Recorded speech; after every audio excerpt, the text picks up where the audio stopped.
Yeah, good evening all. Good evening sir. Good evening. Good evening sir.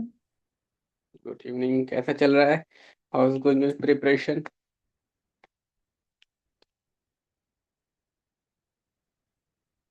हाँ भाई, किसकी किसकी धड़कनें तेज हो रही हैं जो जो एग्जाम्स की डेट करीब आ रही है इंटरव्यू की।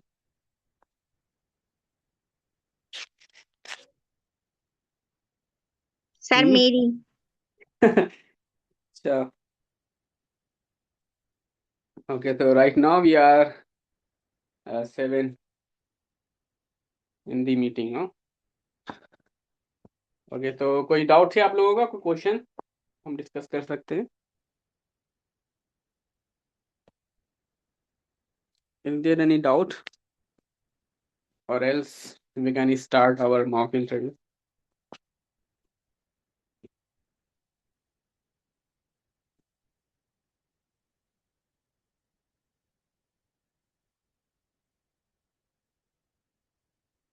Okay, so let's good start. Evening sir. Good evening जी। सर। ये good evening Vijendra ji. Website में और ब्लॉग में क्या डिफरेंस होता है सर, इसके बारे में थोड़ा सा अगर बता दें तो। ब्लॉग में यानी जहां पर आप डेली कुछ ना कुछ लिखते हैं चीजें, ठीक है। डेली नहीं तो कुछ ना कुछ आप किसी एक पर्टिकुलर टॉपिक पर आप ब्लॉग बनाते हैं, जिससे ब्लॉग भी एक तरह की वेबसाइट होती है। ठीक है, उसका भी यूआरएल होता है, एक होस्टिंग होती है, दोनों चीज़ों की ज़रूरत होती है। बेसिक रिक्वायरमेंट जो होती है किसी भी वेबसाइट या ब्लॉग बनाने के लिए, वो एक तो आपके पास होस्टिंग होना चाहिए, दूसरा यूआरएल होना चाहिए। ठीक है, यूआरएल क्या होता है? Uniform resource locator. Simple language में अगर हम बात करें तो एक नाम, ठीक है। यानी आपके ब्लॉग का या आपकी वेबसाइट का नाम क्या रहेगा, और उसका डेटा कहाँ पर स्टोर होगा, जो इमेज जो टेक्स्ट आप डालेंगे वह कहाँ पर स्टोर होगी। ठीक है, तो उसके लिए हमें चाहिए होती है होस्टिंग, जिसे हम कहते हैं सर्वर। ठीक है, तो हमें होस्टिंग चाहिए होती है। तो दो चीज़ों की मेनली हमें ज़रूरत पड़ती है, दोनों चीज़ों के लिए। ब्लॉग में डिफरेंस ये है कि हम वहाँ पर किसी एक पर्टिकुलर टॉपिक पर हम ब्लॉग लिख रहे हैं। सपोज आपने हेल्थ फिटनेस के ऊपर जो है एक ब्लॉग बनाया है, या आपने कुकिंग के ऊपर एक अपना ब्लॉग बनाया है। ठीक है, जैसे कि लोग यूट्यूब चैनल बनाते हैं, वो अलग अलग टॉपिक पर बना रहे हैं। एजुकेशन पर बहुत से लोग रिसर्च पे बना रहे हैं, एआई पर बना रहे हैं। ठीक है, तो वहाँ पर वो रोजाना क्या वीडियोस डालते हैं, ठीक है ना। मतलब उस कंटिन्यूअस कोई ना कोई वो वीडियोस लाते रहते हैं। तो जिस तरह से हम लोग यूट्यूब चैनल रन करते हैं, कंटेंट लेकर के आते हैं नया, है ना, डेली अपडेट रखते हैं उसको अपने चैनल को, सेम उसी तरह से हम ब्लॉग में भी करते हैं। ठीक है, हम कोई ना कोई कंटेंट उसके अंदर डाला करते हैं, वेबसाइट को अपडेट करते रहते हैं, कोई पर्टिकुलर एक टॉपिक को हम कवर करते हैं। ठीक है, जैसे कि आप इतना फेमस चैनल है ध्रुव राठी राठी का, 1.5 करोड़ सब्सक्राइबर उसके हैं। तो वो एक नीश के ऊपर काम करता है, ठीक है। पॉलिटिक्स और एजुकेशन, है ना, इकोनॉमिक्स, इन सारी चीज़ों पे बात करता है, करंट इवेंट्स पे बात करता है। तो ठीक उसी तरह से आप ब्लॉग भी बना सकते हैं, और आप इन चीज़ों को कवर कर सकते हैं, और आप जो है वो रेगुलर अपडेट्स आप लाते रहते हैं अपनी वेबसाइट पे, कुछ ना कुछ पोस्ट करते रहते हैं रेगुलरली। ठीक है, तो वो आप यानी कि कह रहे हैं ब्लॉगिंग कर रहे हैं आप। ठीक है, वहीं अगर हम वेबसाइट की बात करें, तो वेबसाइट जो है हम इस तरह से फ्रिक्वेंटली उसमें अपडेट्स नहीं लाते हैं, है ना। जैसे आप कोई इंस्टीट्यूट है उसके बारे में अपनी इंफॉर्मेशन डाल दी तो वो पड़ी हुई है, ठीक है।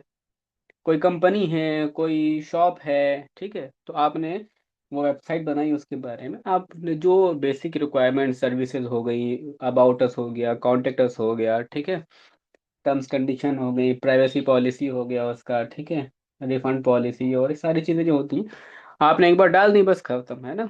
या कभी आपने उसको अपडेट कर लिया, ठीक है। तो वो इस तरह से फ्रिक्वेंटली अपडेट नहीं होती रहती है, नया नया कंटेंट नहीं आता रहता है। ठीक है, ऐसा नहीं होता है वेबसाइट किसी दुकान का नाम ये है, बट उसने फिर कल कोई और नाम रख लिया, परसों कोई और नाम रख लिया, और चीज़ें अपडेट कर दी, है ना। ठीक है। Yes. Yes sir, thank you sir. Okay, ये वेलकम। सर मेरा भी ओके, एक क्वेश्चन था।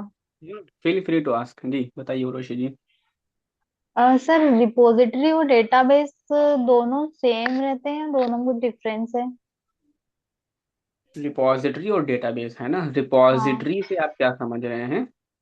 जहां पर आप चीजें जमा कर रहे हैं, कोई भी चीज, ठीक है। हम्म। जो चीज़ जमा, जहाँ पर आप एक पर्टिकुलर एक जो है सीक्वेंस में या उसको ऑर्गेनाइज में आप जो है वो जमा कर रहे हैं, एक तरह से वो रिपॉजिटरी हो गई। लेकिन क्योंकि हम लाइब्रेरी साइंस के हैं तो हम सिर्फ रिपॉजिटरी की बात नहीं करेंगे, हम इंस्टीट्यूशनल रिपॉजिटरी की बात करते हैं जनरली। ठीक है। तो यस। इंस्टीट्यूशनल रिपॉजिटरी क्या होती है, एक ये इंपॉर्टेंट क्वेश्चन आपसे पूछा जा सकता है इंटरव्यू में। यस। तो किसी यूनिवर्सिटी का या किसी इंस्टीट्यूट का, ऑर्गेनाइजेशन का, उसका अपना इंटेलेक्चुअल आउटपुट जो होता है, ठीक है, उसका पब्लिकेशन हो गए, उसके थेसिस, डिसर्टेशंस, ठीक है, उस न्यूज़लेटर, इंस्टीट्यूशन के ना particular. Previous year question paper, जो भी यूनिवर्सिटी प्रोड्यूस कर रही है, ठीक है, यानी यूनिवर्सिटी मतलब उसके एम्प्लॉय और टीचिंग, हम्म। नॉन टीचिंग, सारी चीज़ें, ठीक है, उसके अंदर जो भी एक्टिविटीज हो रही हैं, तो हाँ। वो सारी चीज़ें, वो इंफॉर्मेशन, वो डॉक्यूमेंट्स जहाँ पर हम स्टोर कर रहे हैं, वो हो गए हम्म। हमारे इंस्टीट्यूशन रिपोजिटरी। ठीक है। यस हम सर, तो वो जनरली क्या स्टोर करते डिजिटली भी, और डिजिटली और ऐसे फिजिकली दोनों। नहीं, वो तो वर्चुअली होती है ना, यानी कि आप उसको लैन पर भी एक्सेस दे सकते हैं और उसको वैन पर भी दे सकते हैं। वैन यानी कि wide area network, wide internet area. के माध्यम से आप, यानी anyone can access your repository, है ना, from any yes. Corner of the world. ठीक। अगर आपने यस। उसको वैन पर एक्सेस कर दिया, पब्लिकली अवेलेबल करा दिया, ठीक है। हम्म। अगर हम्म। आप उसको सिर्फ विद इन कैंपस चलाना चाहते, विद इन कैंपस भी आप उसको जो है कर सकते हैं रन। ठीक है। यस। तो वहीं अगर हम डेटाबेस की बात करें तो डेटाबेस क्या होता है, वो डेटाबेस भी एक तरह का स्टोरेज होता है, ठीक है, जहाँ पर आप इंफॉर्मेशन को स्टोर करते हैं। तो वो अलग अलग तरह का हो सकता है, वो न्यूमेरिकल डेटाबेस हो सकता है, डिस्क्रिप्टिव डेटाबेस हो सकता है, ठीक है, इन दोनों का मिक्सअप हो सकता है, मिक्स डेटाबेस हो सकता है, ठीक। तो उसके अंदर हम इंफॉर्मेशन स्टोर करते हैं, ठीक। डेटाबेस में जो इंफॉर्मेशन स्टोर होती है वो किस तरह से होती है, ये क्वेश्चन पूछा जा सकता है। तो वो टेबुलर फॉर्म में स्टोर होती है, ठीक है, जैसे कि यस आपने सर। देखा एक्सेल की टेबल देखी है हाँ। ना। Yes sir. हाँ, तो उस फॉर्म में डेटा वो स्टोर होता है डेटाबेस में। ठीक है। यस। यस। हाँ। और हर एक इंफॉर्मेशन को डेटाबेस में एक अपना वो सिस्टम जनरेटेड कोई कोड है वो असाइन कर देता है, ठीक है, उस हम्म। पर्टिकुलर इंफॉर्मेशन को। और फिर जब कोई इंफॉर्मेशन की रिक्वायरमेंट होती है तो वो उसको सर्च करता है और वो डेटाबेस से फेच कर लेता है, ठीक है, जो हमारा ठीक है। सर्वर है। ठीक है। यस। ओके। और सर एक और वो आरडीए भी थोड़ा सा बता दीजिए। रिसोर्स डिस्क्रिप्शन एंड एक्सेस है ना। Yes sir.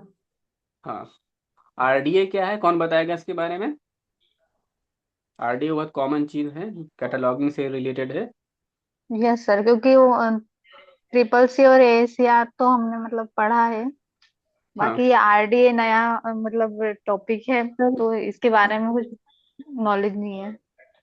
हेलो। ओके। जी सर, जी नमस्कार। जी, नमस्कार प्रीति जी जी। जी।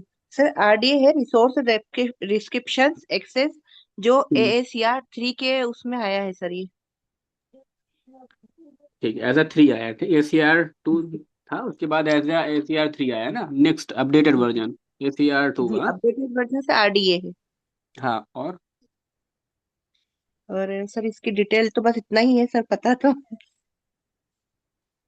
मतलब क्यों आया, ऐसे क्या जरूरत पड़ी है ना, आप ये सोचिए। सर ये मार्क, जी, सर ये मार्क को वो करता है सर, मार्क टैग जो रहते हैं उनको इसमें रीड करता है सर ये। नहीं, हाँ वो ठीक है आपकी बात। और सर सर मेनली जो सर हम्म, डिजिटल मीडिया जो कि सर डिफरेंट फॉर्मेट्स की जैसे जैसे इंट्रोड्यूस एग्जैक्टली। हो रहे हैं हाँ, करेक्ट करेक्ट। हम्म। सर, उनके उनके लिए ये मॉडिफायर वर्जन आया है। हाँ, बिल्कुल सही है ना। तो जैसा कि वेदांत ने कहा कि पहले क्या था, ACR 2 कब बना, 1978 में बना है ना। जी। रिवीजन उसका हुआ 1988 में, उसको रिवाइज किया गया। यस ACR 1 जो है 1967 में बना था, ठीक। तो अब इतना पुराना ये रूल्स चले आ रहे थे, स्टैंडर्ड था ये हमारा, ठीक, लेकिन इसके आने के बाद है ना, जो हमारा इंफॉर्मेशन का जो चैनल था, जो मीडियम था, ठीक, तो वो क्या, वो बदलते रहे, ठीक। यहाँ इलेक्ट्रॉनिक रिसोर्सेज आए, फिर डिजिटल रिसोर्सेज आए, ठीक है, अलग अलग जो है वो मीडियम आए, ठीक है, इंफॉर्मेशन को स्टोर करने के, मल्टीमीडिया आया, ऑडियो वीडियो, ठीक है, तो इसमें इंफॉर्मेशन आती रही। तो अब जो है इसकी ज़रूरत महसूस हुई कि ऐसा कोई अब स्टैंडर्ड होना चाहिए जो इन सारी चीज़ों को रेगुलेट कर सके, ठीक है, डिजिटल रिसोर्सेज को, ऑनलाइन रिसोर्सेज को, मल्टीमीडिया को, ठीक है, मेटा डेटा इंटरऑपरेबिलिटी हो सके, ठीक है, हम डेटा को लिंक कर सकें, ठीक है। तो उस सारी चीज़ों की हमें ज़रूरत महसूस हुई। तो जब हमने ACR2 को देखा तो उसमें इन चीज़ों का जिक्र नहीं मिला है ना, ऐसा कोई स्टैंडर्ड नहीं, रूल रेगुलेशन नहीं मिला उससे रिलेटेड, ठीक है, क्योंकि वो था पहले बहुत पुराने टाइम का बना हुआ, उसमें सब फिजिकल चीज़ें हुआ करती थी उस टाइम पे, और वो चल रहा था, ठीक। तो 2000 आते आते एक बूम आया ना, 2010 में ही आप देखें तो सबके पास में मोबाइल आना स्टार्ट हुआ, 2G स्टार्ट हुआ है ना। तो 2010 तक जो सिंपल से फ़ोन चल रहे थे, और मल्टीमीडिया स्टार्ट हुआ उस टाइम पे, है ना, एंड्रॉयड फ़ोन उसके बाद कुछ आया। तो उस टाइम पे हमको इसकी ज़रूरत महसूस हुई, है ना, कि जब हमने देखा कि इंफॉर्मेशन अलग अलग जो है वो फॉर्मेट में अवेलेबल है अब, ठीक। तो उनको रेगुलेट करने के लिए, उनको एक स्टैंडर्डाइज करने के लिए हमें RDA की ज़रूरत पड़ी, ठीक है।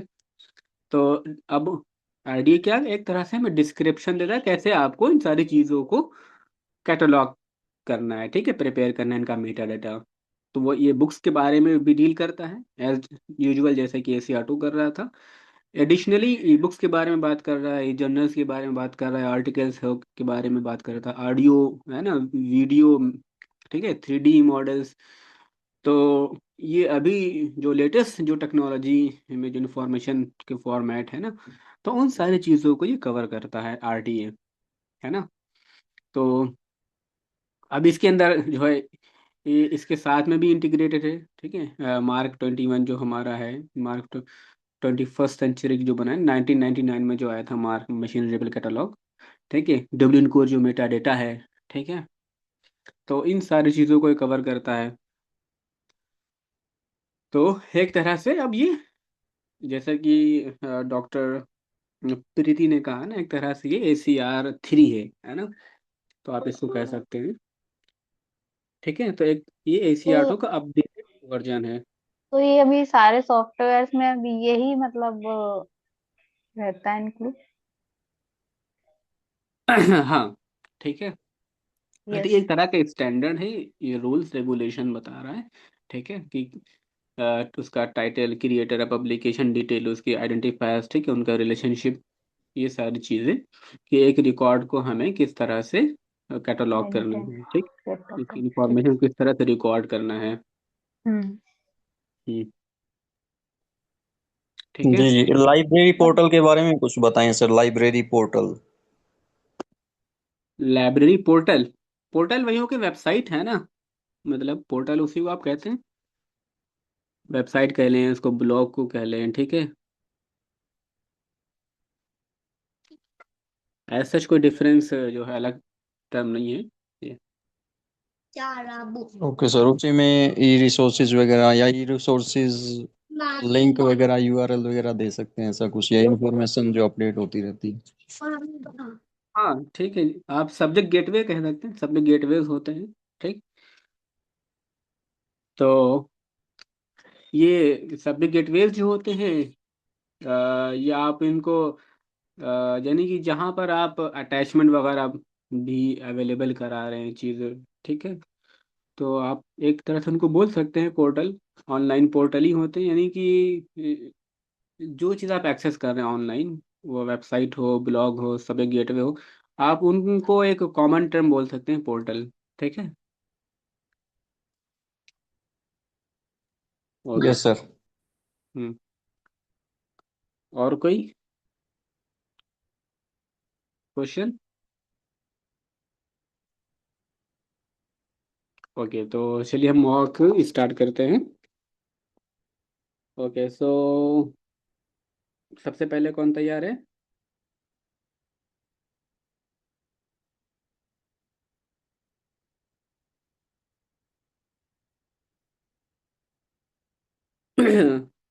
Who is ready? अनिकेत, आपका नाम पहले आता है, आर यू देयर?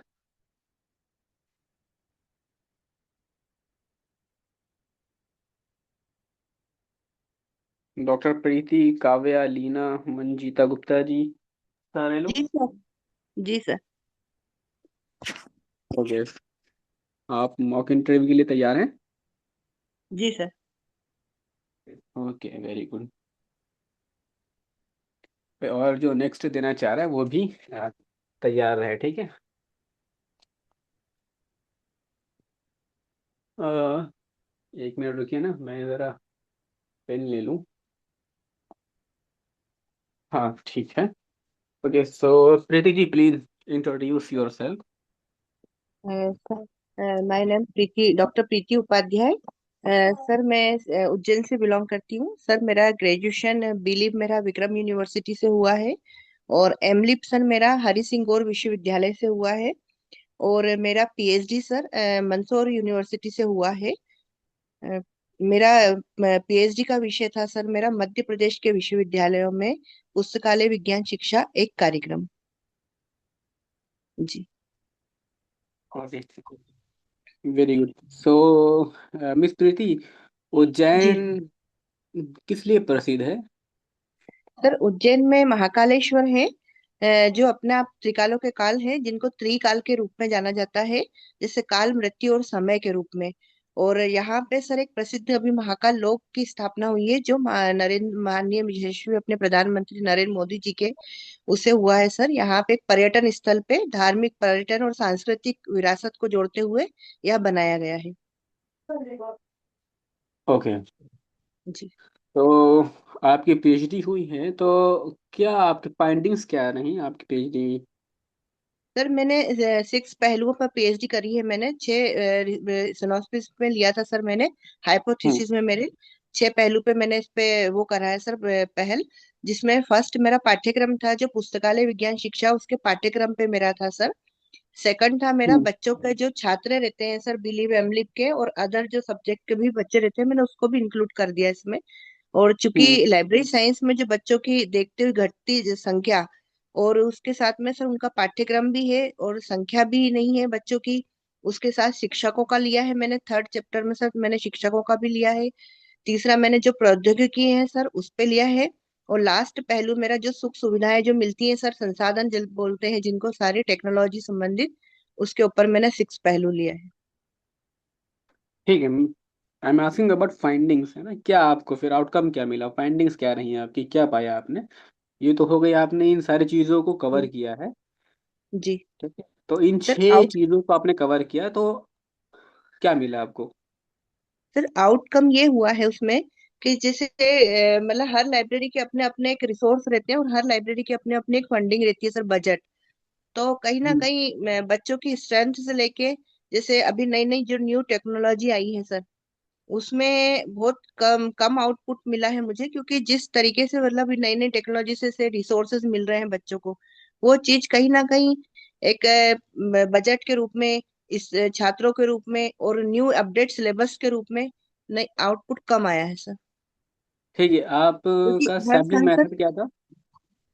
सर मैंने टी स्क्वायर पे किया था, मेरा एसपीएस डाटा लिया था सर मैंने। अच्छा, क्या सैंपल साइज कितना था आपका? टारगेट सैंपल पॉपुलेशन क्या साइज थी? सर मैंने 50-50 अबव लिया था, मतलब मैं समझ नहीं हम्म। पा रही हूँ सर। मैंने मतलब स्टूडेंट 50 लिए थे, और हम्म। यूनिवर्सिटी पे हुआ था मेरा सर, विश्वविद्यालयों पे। तो ऐसे मैंने 50-50 टारगेट लिया था सर। टारगेट पॉपुलेशन क्या थी आपकी? मतलब आपने सर कितने यूनिवर्सिटीज को कवर किया? सर मैंने 12 यूनिवर्सिटी कवर किए थे सर। 12 को क्यों कवर किया आपने? सर क्योंकि मेरा विश्वविद्यालयों पे है मध्य प्रदेश के। तो हम्म। चूंकि मेरा सर गवर्नमेंट सेक्टर भी लिया था मैंने, प्राइवेट सेक्टर भी लिया था, और डीम यूनिवर्सिटी भी ली थी सर। तीनों सेक्टर को लिया आपने? जी सर। अच्छा, तो टोटल कितनी है, कितने कॉलेजेस हैं? सर टोटल 12 है पॉपुलेशन, टोटल। जी पॉपुलेशन 12। कितनी थी, तो आपका सैंपल साइज हो गया? जी पॉपुलेशन में समझी नहीं सर। ओवरऑल कितने कॉलेजेस हैं एमपी में? आपने देखा होगा एमपी ना में। कितने कॉलेजेस हैं, उनमें जी से जी आपने फिर 12 को चुना होगा। जी सर, 527 के समथिंग कॉलेज है सर। मतलब पाँच एग्जैक्टली सौ बता सकते सत्ताईस सर, मुझे मुझे माइंड में 527 के समथिंग कॉलेजेस है। 527 है, और आपने काम किया 12 पर। जी तो सैंपल साइज तो आपका छोटा नहीं हो गया, फिर 10% भी नहीं रहा? बिल्कुल सर, पर मुझे सर, मैंने पहले गवर्नमेंट सेक्टर पे लिया था, पर चूंकि हम्म। फिर उसमें गवर्नमेंट की जगह फिर मुझे कुछ मतलब मेरे गाइड ने ही मुझे निर्देश दिया सर कि अपने कुछ विक्रम, मतलब जैसे कुछ प्राइवेट लीजिए, कुछ गवर्नमेंट लीजिए, कुछ डीम्ड लीजिए। हम्म। तो आपने इन 12 को ही क्यों चुना फिर? हेलो। आपने उन 12 को ही क्यों चुना? और भी चुन सकते थे आप। सर चूंकि ये मध्य प्रदेश में है और मेरे सब नजदीक ही पड़ती हैं सर, इसलिए मुझे नजदीक कहीं ना कहीं पड़ती है। से सर डेटा कवर करने में मुझे हम्म। मतलब सपोर्ट रहेगा सर आने जाने के लिए। अच्छा। तो आपने इसमें फिर कौन सा सैम्पलिंग मेथड अप्लाई हुआ फिर? सर मैंने जैसे सैम्पलिंग मेथड में, मतलब मैंने सर वो करा था सर इसमें क्या- सर्वेक्षण मेथड करा था सर मैंने।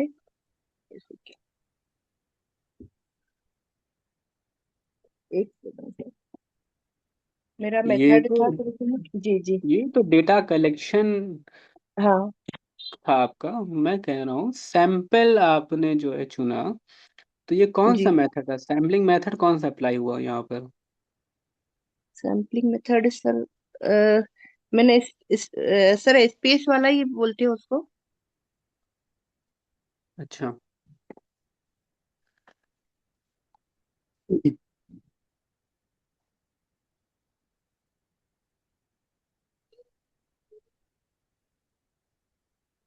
जी।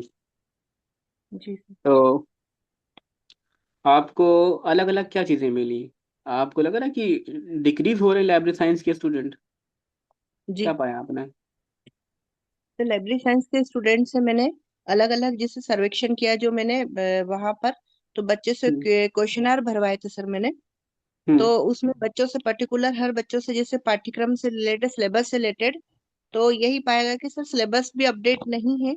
और चूंकि जो अभी उनको वर्तमान में जो चीजें मिलना चाहिए वो चीजें अभी उनको मतलब नहीं हो पा रही है। क्या मिलना चाहिए ऐसे? जैसे सर इंटरनेट सुविधाएं, वाईफाई सुविधा, इस टाइप से कंप्यूटर अवेलेबल। तो इन वजह से बच्चे कम आ रहे हैं लाइब्रेरी साइंस की फील्ड में? जी सर, क्योंकि बच्चा अगर सुविधा नहीं मिल पा रही है उनको, तो फिर हम्म। सर उसके लिए अब, क्योंकि हर चीज आजकल सर डेटा जैसे जी टाइप उस पे मिल रहा है सर, हर चीज नेट पे मिल रही है। तो बच्चा सोचता है कि ठीक है, नेट से पढ़ने के बजाय हम लाइब्रेरी में सुविधा नहीं मिल रही तो फिर हम घर पे ही हम्म। बैठ के पढ़ना चाहें, इसलिए। नहीं, लाइब्रेरी साइंस की फील्ड में बच्चे एडमिशन कम ले रहे हैं या फिर लाइब्रेरीज में बच्चे कम आ रहे हैं? क्या है आपका? आपने जो 6 चीज़ों में सर क्या चेक? मैंने, जी जी, मैंने इसे क्लास बेस पे ही लिया था। जैसे बच्चे अगर लाइब्रेरी में आ रहे हैं और हम्म। चूंकि एडमिशन लिया है उन्होंने लाइब्रेरी साइंस में, तो वो जब हम्म। पढ़ेंगे बच्चे उसके बाद आजकल जो प्रैक्टिकली चीजें हैं उनके लिए उनको वहां पे सुविधाएं नहीं मिल रही। कुछ शिक्षकों की भी कमी है सर। जैसे अभी परमानेंट टीचर्स की कमी है सर, जहाँ पे एडॉक पे टीचर्स हैं, कहीं गेस्ट फैकल्टी है, कहीं पे असिस्टेंट है। इस टाइप से सर टीचर्स में भी इस फील्ड में कमी पाई जा रही है। ठीक है, तो सर्विसेज में क्या पाया आपने? क्योंकि तीन सर्विस। जो आपका था, हम्म। सेंट्रल यूनिवर्सिटी या गवर्नमेंट यूनिवर्सिटी, डीम यूनिवर्सिटी और प्राइवेट यूनिवर्सिटीज, तो इन तीनों का इंफ्रास्ट्रक्चर तो अलग होता है, बजट उनका अलग जी होता है। तो जी। आपने सर्विसेज में क्या पाया? आपने क्या आउटकम रहा? आपके क्या फाइंडिंग्स थी? तो सर्विसेज में जैसे अगर देखा जाए तो सर बच्चों को जो, मतलब जैसे अपनी लाइब्रेरी में जो सर्विसेज मिलती है बच्चों को एज ए हम्म। पाठ्यक्रम और सिलेबस, ये मतलब बिलीव एमलिप छोड़ के बता रही हूँ सर मैं लाइब्रेरी में। अदर उसमें भी देख रही हूँ कि बच्चों को जो सुविधाएं मिलना चाहिए वो सुविधाएं अभी आउटपुट में नहीं आ रही है सर। जैसे तो सब फोटोकॉपी ठीक है, जो सुविधा है। आपकी रिसर्च रही, जो आपकी रिसर्च रही उसके अनुसार किस यूनिवर्सिटी, किस तरह की यूनिवर्सिटीज में सबसे ज्यादा सुविधाएं दी जा रही हैं बच्चों को? सर जैसे हाईटेक यूनिवर्सिटी है, जैसे सर उन यूनिवर्सिटी में जैसे मैंने जहाँ से पीएचडी करी है सर, हम्म। जहाँ से पीएचडी करी वहां पे तो सर सुविधा है बच्चों को। मतलब जैसे अभी आरएफआईडी जो चल रहा है, इस टाइप से सुविधा है तो अभी कहीं नहीं है, बारकोड सिस्टम नहीं है, ये सारी चीजें अभी नहीं है सर। कैटलॉगिंग मॉड्यूलर, मतलब ये जो चीजें हैं वो अभी मैन्युअली चीजें पेज पे ही काम हो रहा है सर अभी। हम्म। जी। अच्छा,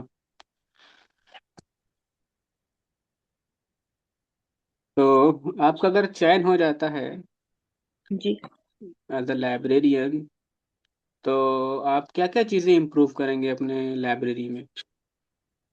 सर, चयन करने के होने के बाद तो सबसे पहले मैं सर वहां पे जाने के बाद अपने प्राचार्य से मिलके वहां की चार्ज लेने के बाद मैं वहां की स्थिति समझूंगी लाइब्रेरी की, कि लाइब्रेरी में क्या क्या स्थिति है सर, वो एजीएम मैनुअल है या अभी मतलब आईटी सेक्टर पे है सर, ये चीजें देख के फिर वहां पे सर बच्चों को सर्विसेज प्रोवाइड करवाऊंगी। बच्चों को जैसे नेट से संबंधित बच्चों को अपना ई ग्रंथालय सॉफ्टवेयर के माध्यम से बच्चों को सुविधाएं दूंगी सर।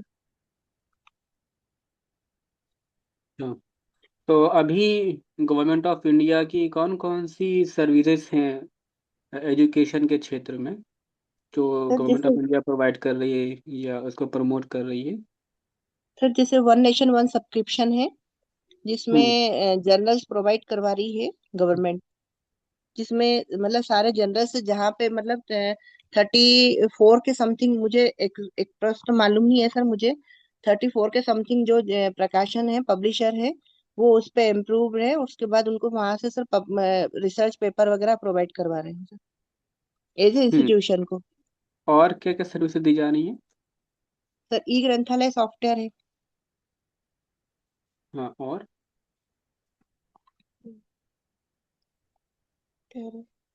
सर और मुझे माइंड में नहीं आ रहा है, सॉरी। गवर्नमेंट की तरफ से और भी कई सारे स्कीम्स हैं, है ना, पोर्टल्स हैं। जैसे कि इन्फीनियट बहुत सारी सुविधाएं प्रदान करता है ना, जी कॉलेजेस जी इंस्टीट्यूट्स को, यूनिवर्सिटीज को, है ना। जी स्वयं प्रभा है, और आपका ही जी जी पाठशाला है, जी इग्नू की तरफ जी ई ज्ञान कोश जी है ना। जी जी तो ये सारी सुविधाएं दी जा रही हैं। तो अभी भी ये जी लगता है कि ये सर्विसेज यूजर्स को नहीं मिल पा रही हैं? सर जैसे अभी भी कुछ कॉलेजेस हैं जहाँ पर जैसे वन नेशन वन सब्सक्रिप्शन कुछ सोर्सेस की वजह से नहीं हो पा रहे हैं।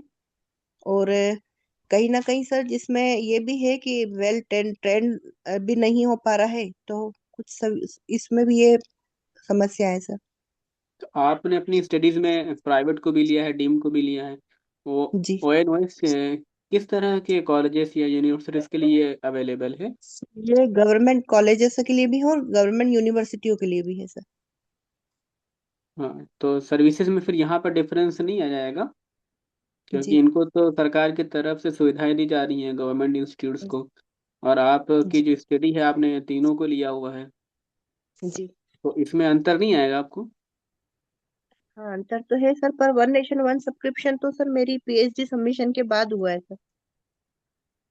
जी। अच्छा। हाँ, उससे पहले जो है इन्फ्लेमेंट की तरफ से हमें इंटरमीडिएट ई शोध सिंधु मिल रहा था, जी एक कंसोर्टिया है, तो जी भी। जी तो सर। जी कन्वीनियंस सैम्पलिंग का नाम सुना है आपने? नहीं सर, सॉरी। अच्छा, कितने तरह की सैम्पलिंग होती है? डेटा सैम्पलिंग कलेक्शन के तो कितने मेथड्स हो सकते हैं? डेटा कलेक्शन के सर चार मेथड है। एक चार मेथड है सर। एक सर मैं एक्सप्लेन नहीं कर पा रही हूँ। नल हाइपोथेसिस क्या है, अल्टरनेट हाइपोथेसिस क्या है? सर नल हाइपोथेसिस, ये हाइपोथेसिस के दो प्रकार है सर। हाइपोथेसिस मतलब प्री प्लानिंग होता है सर, जैसे किसी भी चीज को करने के लिए अपन पहले जो प्री प्लान होता है। तो नल हाइपोथेसिस, सॉरी सर। अच्छा, हेट्रोजीनियस पॉपुलेशन किस में होती है, और होमोजीनियस पॉपुलेशन, इससे क्या मतलब है, और ये किस तरह से रिलेटेड है रिसर्च में? सॉरी सर, मैं नहीं बता, इसमें नहीं कर पाऊंगी सर। अच्छा, कहीं कार्य करने का अनुभव है आपको? जी जी जी सर। कहाँ पर किया है आपने? मैं सर यूनिवर्सिटी में कर रही हूँ, गवर्नमेंट यूनिवर्सिटी में, महर्षि पाणिनि संस्कृत यूनिवर्सिटी। किस पद पर कार्यरत हैं आप? मैं सर असिस्टेंट लाइब्रेरियन के पद पर हूँ, एडॉक बेस पे सर। अच्छा, जी। तो ये आपने अपने परिचय में बताया मुझे? जी सर, परिचय में इसलिए नहीं बताया क्योंकि सर वो यूनिवर्सिटी में जैसे गेस्ट फैकल्टी जो होता है सर वो काउंट होता है, और यूनिवर्सिटी का अनुभव या कहीं पे भी इसमें ये काउंट नहीं हो रहा है सर। हाँ, तो आपका अनुभव नहीं मिल रहा है वहां से? नहीं मिल रहा है सर, मतलब अनुभव मिल रहा है आप सर बेकार मुझे। में काम कर रहे हैं वहां पर। नहीं नहीं सर, अनुभव तो मिल रहा है सर मुझे। पर चूंकि सर जैसे मतलब मैं सर गेस्ट वाले में भी नहीं हूँ, मैं एज ए आउटसोर्स माध्यम से हूँ। तो वहां पर कोई काम नहीं कर रही फिर आप? जी काम कर रही हूँ ना सर। तो क्या कर रही फिर वो बताना होगा। तो सर ये बता सकते हैं वहां पर। अभी चल रहा है मौका, आपका खत्म नहीं हुआ है। मैं पूछ रहा हूँ क्वेश्चन। Sorry sir. जी। तो क्या कार्य कर रही है वहां पर आप अभी? सर मैं एज ए असिस्टेंट लाइब्रेरियन ही हूँ, वहां पर कार्य कर रही हूँ। हाँ ठीक है, अगर काम क्या है, आपकी रिस्पॉन्सिबिलिटीज क्या है? सर मेरी रिस्पॉन्सिबिलिटी ये है कि मैं इशू रिटर्न करना, ई ग्रंथालय पे कार्य करना, और बच्चों को फैसिलिटी मतलब अवेलेबल करवाना, जैसे रिप्रोग्राफी वगैरह है बच्चों को। और ई ग्रंथालय के माध्यम से सर इशू रिटर्न भी करती हूँ मैं, और पेरियोडिकल्स भी बच्चों को देती हूँ। और करंट अवेयरनेस से सर बच्चों को जागरूक करती रहती हूँ, बीच बीच में बच्चों से थोड़ा थोड़ा कम्युनिकेशन करती रहती हूँ सर। जी। धन्यवाद प्रीति जी। जी। तो first of all I really appreciate it कि आपने फर्स्ट टाइम मॉक में पार्टिसिपेट किया, है ना? जी ये सर, आपका थैंक फर्स्ट अटेम्प्ट था। तो जी। बहुत अच्छा। आप ने इसका करेज किया आपने, है ना, पार्टिसिपेट करने का। पर अभी जी। भी काफ़ी चीज़ें हमें जो है वो अपने आप को इम्प्रूव करना है ना? आपको जी अंदाज़ा सर। लगा होगा। ठीक जी है। सर बिल्कुल। हाँ, जी। क्योंकि जो है जिस तरह से हमारी प्रोफाइल होती है ना जी सर। सामने, है ना, तो एक्सपर्ट से क्वेश्चन भी फिर उस तरह से बनते हैं, मतलब उसकी एक्सपेक्टेशन फिर वो हो जाती है। ठीक है। जी सर। तो फिर उसके हिसाब से क्वेश्चंस भी आते हैं। तो बहुत जी। अच्छा। आप पीएचडी भी हैं और आपका एक्सपीरियंस भी, आप अभी वर्किंग हैं। ठीक है। तो जी। इंट्रोडक्शन में तो हम इन चीज़ों को बता सकते हैं कि आप जहाँ पर काम कर रही हैं, आप से डॉक्यूमेंट तो नहीं मांग रहे हैं ना, आपका अपना एक्सपीरियंस तो हो रहा है आपको, है ना, काम करने का। जी। जी। ठीक है। तो जी। जो आपको एक्सपीरियंस मिल रहा है, क्योंकि नॉलेज तो कोई छीन नहीं सकता है ना, डॉक्यूमेंट्स के आपसे छीना जा सकता है, लेकिन नॉलेज जो आपने गेन करी है जी। कहीं पर, तो वो आप उसको बिल्कुल बता सकती हैं और वही बताना ही है। ठीक है। जी। तो इंटरव्यू में क्या करना होता है, हमें अपने आप को प्रूफ करना होता है। ठीक है, कि you are the best candidate, you are the most suitable candidate for this position. जी। ठीक है। तो बस वो चीज़ करने के लिए अगर आप उस मेंटालिटी के साथ में बोर्ड रूम में एंटर करें कि आपने पैनलिस्ट को इस बात पर अग्री करना है, इस बात पर कन्विंस करना है कि you are the suitable candidate for this position. ठीक है, तो आपका जी। माइंड फिर उस हिसाब से एक्शन लेगा। ठीक है। जी। तो पहले तो ये, और दूसरा कि अभी काफ़ी हमें इम्प्रूव करना है। ठीक है। जी। हाँ, तो सबसे पहले तो आप एक बार रिसर्च मेथोडोलॉजी को अच्छे से पढ़ लीजिए। ठीक है। जी। वो जी। हाँ, इसको आप एक दिन में कवर कर लीजिए, रिसर्च मेथड्स को। ठीक है, सैम्पलिंग टेक्निक्स जो होती हैं, ठीक जी है, सर। कितने तरह की सैम्पलिंग होती है ना? Probability, non probability. ठीक है। कन्वीनियंस सैम्पलिंग क्या होती है? ठीक है। हाँ। जी और सर। आपने जो यूज़ करा है वो कन्वीनियंस सैम्पलिंग आपने अपनी रिसर्च में यूज़ करा है। ठीक है। जी सर। हाँ, जी ये सर। आपसे डायरेक्टली क्वेश्चन हो सकता है कि आपने अपनी रिसर्च में क्या, रिसर्च मेथोडोलॉजी आपकी क्या रही। ठीक है। जी। क्या आपने टूल यूज़ करा डेटा कलेक्शन के लिए, आपके क्या टेक्निक कौन सी आपने यूज़ करी है ना, सैम्पलिंग टेक्निक।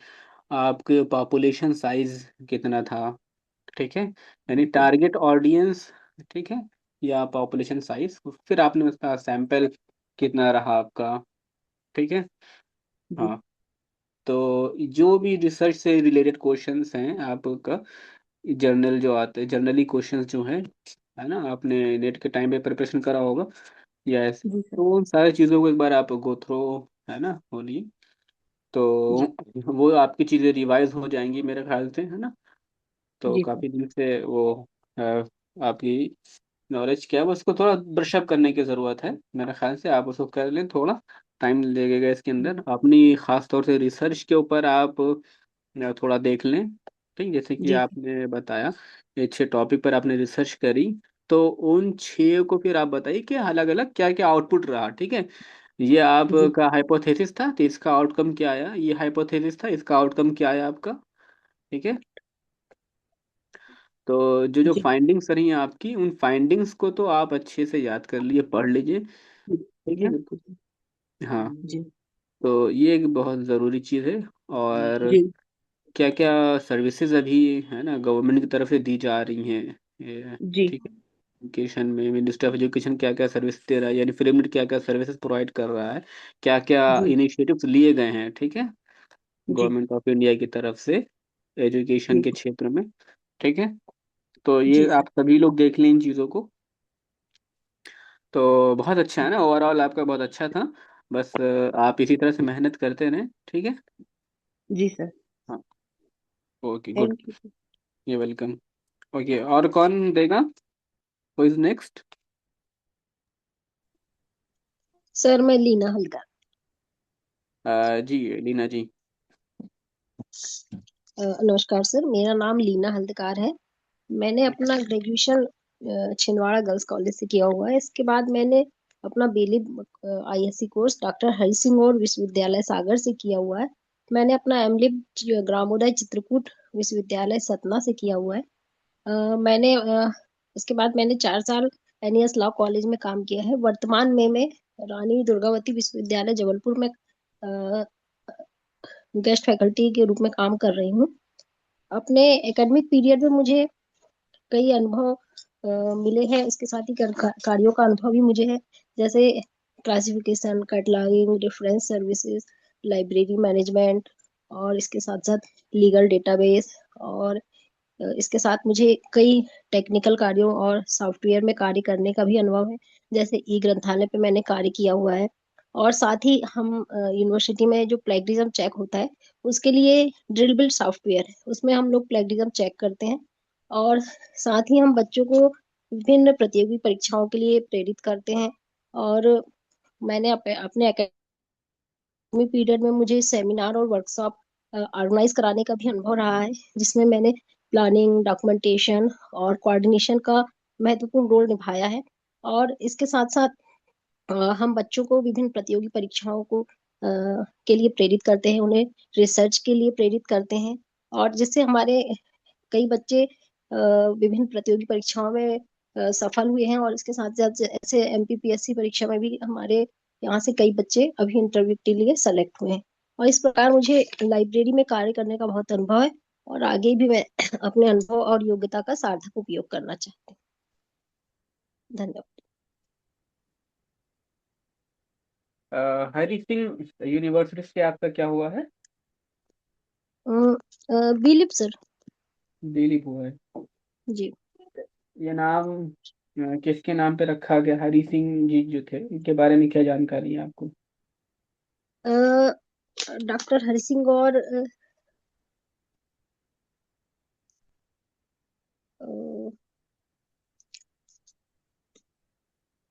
लीगल डेटाबेसेस कौन कौन से हैं?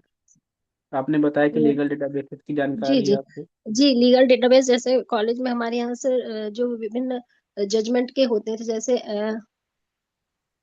एआईआर होता है, और हम्म, सर सॉरी, रिकॉल नहीं कर पा रही हूँ अभी मैं। अच्छा, प्लेग रूल्स क्या है? आपने कहा कि आप प्लेग चेक हाँ करते हैं। जी क्या जी सर, रूल्स हैं? प्लेगरिज्म रूल में ये होता है कि पीएचडी के लिए हम प्लेगरिज्म चेक करते हैं। इसमें अगर जो प्लेगरिज्म चेक होता है वो 10% तक होता है तो वो ओके होता है। अगर 10% से ज्यादा होता है हम्म, तो उसकी 4 कैटेगरी बनी हुई है, तो वो 10 से 20%, 20 से 30, और 30 से 40% या चालीस क्या है परसेंट से इसके अधिक। बारे में, हाँ इसके जी बारे सर। में बताइए। जी जी जी, अगर हम प्लेगरिज्म चेक करते हैं और समानता जो पहले से रिसर्च हुए हैं उससे समानता अगर सिमिलरिटी 10% तक होती है, तो उसको स्टूडेंट को छूट दिया जाता है, वो अपनी थीसिस जो है पब्लिश करा सकता है। उसके बाद अगर 10 से 20% आता है, तो छात्र को 1 महीने का समय दिया जाता है, जिसमें वो अपना करेक्शन करके फिर से थीसिस चेक करा सकता है। और अगर 30 से 40% तक आता है तो छात्र को एक वर्ष का समय दिया जाता है, सॉरी 6 महीने का समय दिया जाता है। और अगर 40% से अधिक आता है, 40% तक आता है तो उसको एक वर्ष का समय दिया जाता है। और अगर जिसमें उसको अपनी जो भी सिमिलरिटी होती है उसको हटाकर वो फिर से अपने प्लेगरिज्म चेक करा सकता है। तो समय दिया जाता है खाली, यहाँ पर कोई जी जी पेनल्टीज वगैरह जी। नहीं है? सिर्फ 40% से अधिक आती है तो पेनल्टी है उसमें। क्या पेनल्टी है? सिर्फ 40% से अधिक में, अगर 60% मतलब 40% आ रही है तो उसमें अ, और 30 से 40 में अगर है तो कोई पेनल्टी नहीं है? 40 के ऊपर ही नहीं है पेनल्टी? जी जी, 30 से 40 में तो कोई पेनल्टी नहीं है शायद। तो ऐसा कुछ नहीं जो 6 महीने तक अब सबमिट नहीं कर सकता है दोबारा से? सर 30 से 40 में है ना सर, 30 से 40% में 6 महीने के पहले नहीं कर सकता, 6 महीने का समय दिया जाता है। 40% तक आती है तो फिर उसको एक साल के लिए रिवार्ड कर दिया तो अभी जाता है। आपने कहा 40% तक नहीं है कोई पेनल्टी। नहीं, पेनल्टी सर वो जमा नहीं कर सकता, बाकी ऐसे कोई और पेनल्टी नहीं है। ठीक है, 40 के ऊपर अगर है तो क्या पेनल्टी है? उसको सर एक वर्ष का समय दिया जाता है अपने करेक्शन करने का। और और ऐसा नहीं है कि उसको फिर एडमिशन भी उसका कैंसिल किया जा सकता है, उसके सुपरवाइजर का डिमोशन भी हो सकता है, ऐसा कुछ नहीं है? हाँ, सुपरवाइजर का डिमोशन होता है जी सर। अच्छा, और क्या क्या चीज़ें हम क्या एक्सक्लूड करते हैं? क्या क्या चीज़ें जब चेक करते हैं फ्लैग? सॉरी सर, फिर से क्वेश्चन रिपीट करिए सर प्लीज। फ्लैग आप चेक करते हैं तो उसमें क्या क्या चीज़ें देखते हैं, आप क्या क्या ख्याल रखते हैं, क्या प्रोसेस है, क्या चीज़ें आप देखते हैं पूरा? शुरू से बताइए। जी सर, प्लेगरिज्म चेक करने के लिए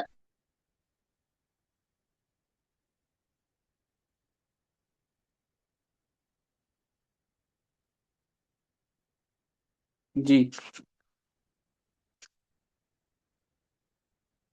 सुन पा रही ना जी? आपकी आवाज़ नहीं आ रही है। अ, सर थोड़ा सा जी। नेटवर्क की दिक्कत है। हाँ, कोई बात नहीं। जी सर, तो अलग अलग कंटेंट में हमको जैसे प्राइमरी पेजेस देते हैं और उसके बाद इंट्रोडक्शन जो होता है वो दिया जाता है। उसके बाद अगले चैप्टर में रिसर्च मैथोलॉजी जो है, उसके बाद उसका अगला चैप्टर जो होता है रिसर्च मेथड जो है, उसके बाद अगला चैप्टर में उनकी जो भी फाइंडिंग्स है, और हम्म। लास्ट में जो उनका, हाँ जी, और लास्ट में बिब्लियोग्राफी और उनके जो पेपर पब्लिश हुए हों वो वगैरह से। क्या ये क्या बताया आपने, ये क्या चीज़ ये है? सारी चीजें हम अपलोड करते हैं सर, चैप्टर वाइज। अलग अलग करते हैं एक साथ करते हैं? नहीं सर, अभी जो ड्रिल बिल है उसमें अलग अलग चैप्टर वाइज करते हैं। उर्कुण जो पहले होता था उसमें एक साथ पीडीएफ बना के अपलोड कर देते हैं। अभी जो ड्रिल बिट चल रहा है उसमें एक एक चैप्टर वाइज करना होता ऐसा क्यों है? है। चैप्टर वाइज में सर सारी चीजें क्लियर रहती हैं। वो जब उन्होंने एक फॉर्मेट बना के दिया हुआ था उसी फॉर्मेट में हमको जो है थीसिस अपलोड करना होता किसने बना के दिया फॉर्मेट? है। इनफ्लिप नेट से। इन फिल्म ने फॉर्मेट बनाया है या आप उसको अलग अलग चेक करना है आपको? हाँ नहीं सर, ये- इनफ्लिपडेट से जो सॉफ्टवेयर आया है, रिलबिट सॉफ्टवेयर, उसमें हाँ, चैप्टर वाइज ही अपलोड होते हैं। अगर हम एक साथ पूरी पीडीएफ अपलोड करते हैं सारे चैप्टर्स तो अपलोड नहीं होते हैं सर। अपलोड नहीं होते हैं? नहीं सर। देखा है आपने करके? जी सर। अच्छा, ये ठीक, तो आप उसमें बिब्लियोग्राफी भी अपलोड कर देते हैं? जी। एक्सक्लूड क्या करते हैं? एक्सक्लूड में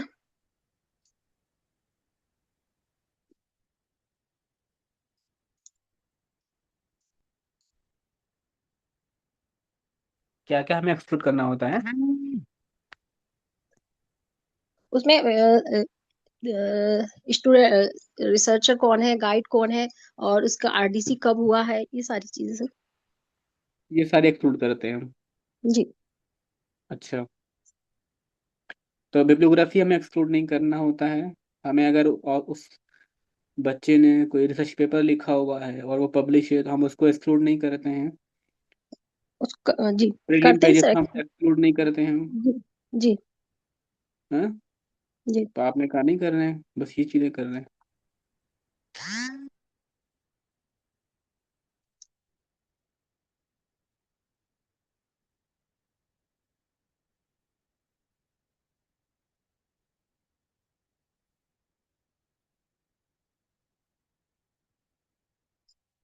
पीएचडी भी हुई है?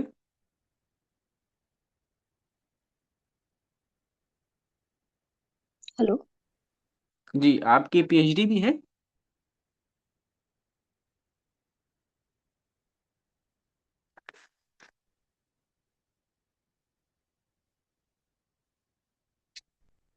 आपने पीएचडी भी करी हुई है?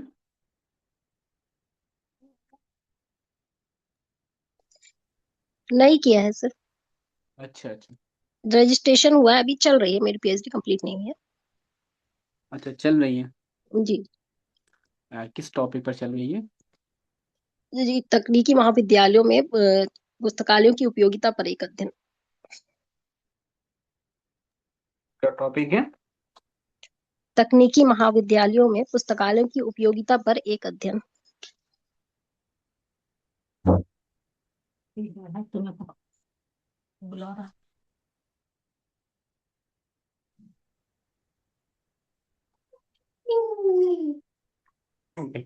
तो सैम्पलिंग टेक्निक्स कौन कौन सी हैं?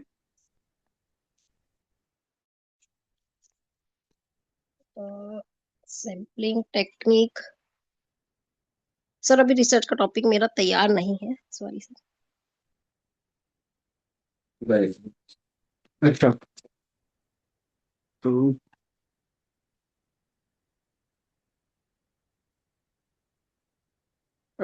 ठीक है लीना जी, धन्यवाद। जी सर।